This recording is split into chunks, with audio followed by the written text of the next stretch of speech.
Executive Vice President Teresa Ribera, thank you so much for joining us on Euronews at this very critical week. We have seen devastating fires in France and Spain. You are in Madrid on the ground. What assessment do you make of the situation? The situation is complicated, but everybody is working hard to ensure that we can control these wildfires. Now we've got an additional fire, very important fire very close to the border to Portugal, very important wildfires in Greece and Crete. So we know that this is a very worrying threat for the Europeans, for Europe, for our infrastructure, and we want to send a deep message of condolence and support to the victims in Los Gallardos, in France, in Spain, Madrid, but also for those relatives and friends that lost their beloved people. And as you say, there's been an enormous damage to land, but also people that have lost their lives. And we've seen, in some cases, the biggest evacuation of civilians since the end of Second World War. When you see these numbers, what does that say to you? Is this now the reflection of a climate crisis? This heat, lack of humidity, different winds, a new type of wildfires will be increasingly worsened because of the climate change, as it has always been the case. We know that we have to be ready for what it is happening. And yes, the evacuations have been so impressive. I've seen pictures from my own home being sent by my daughters that show the smoke, the color of the sky, so threatening people that are living in the surroundings of urban areas. We know that this is something that we need to take into consideration, how we organize the land management, how we can pay attention to ensure that public awareness, that people do care about the warning messages that the institutions, the regulators, the scientists show to us, the protection civil professionals that tell us, be careful. And this is why I'm so deeply worried when I hear people holding institutional responsibilities, downplaying the threat of climate change. Because it is like saying to someone that alcohol, drinking whiskey is not connected to road safety. It is stupid. Yes, we know that climate change is happening, and we know that the extreme events, the extreme temperatures, the extreme heat is going to drive much more dangerous contexts. We need to be fully aware, so to be able to prevent and to react, to protect our people, to ensure that we can build resilience instead of downplaying the threats, saying or spreading fake information that could lower the capacity of the society to be ready and to protect themselves.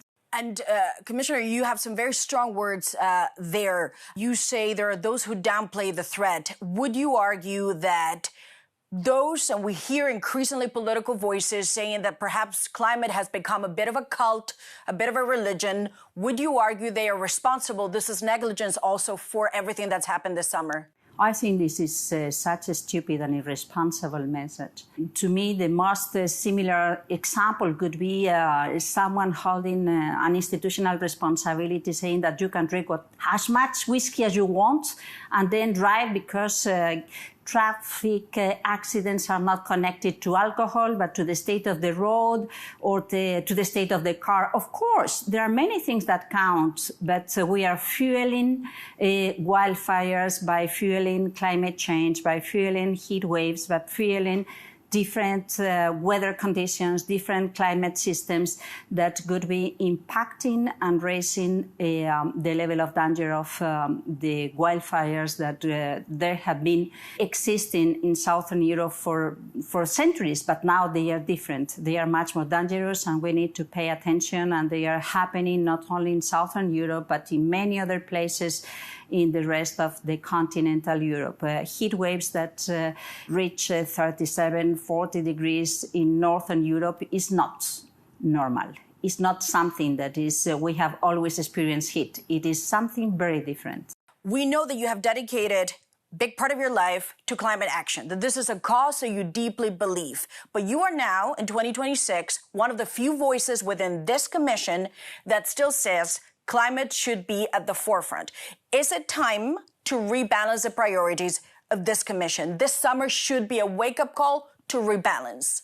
Well, I've always heard the president of the College of Commissioners stating that if we do not address climate change threats, we will have nothing to fight for in the time to come. So it is very convincing, as it is the whole team in the Commission. It is at the very same truth that we have lots of new parliamentarians in the European Parliament, political families at national politics that are very vocal against the climate science, against climate action. And I think that this is so dangerous because they are lying to the people.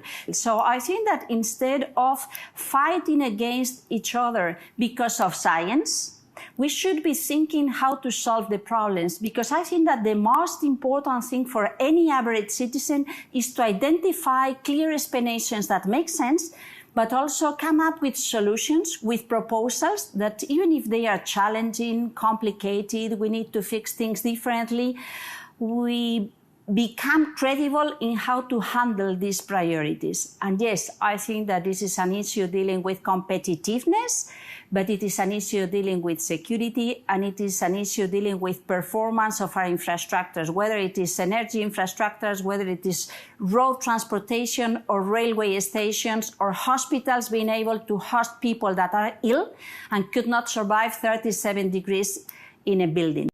Just because we're running out of time, just to that point, there's been a big effort to, in some ways, relax some of the rules when it comes to green, and the industry definitely wants to move in that direction. Is this now a moment to say, let's just stop it? This summer is a reminder of that. It should be a reminder now.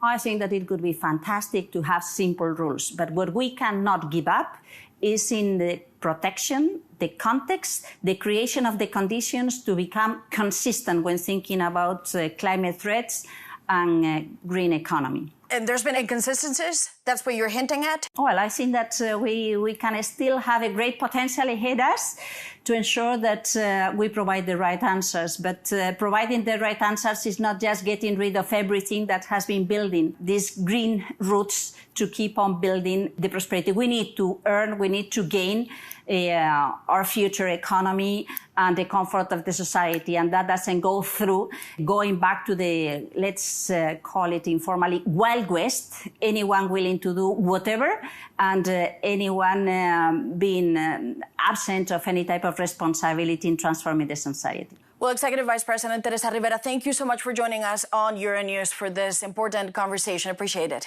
Thanks a lot.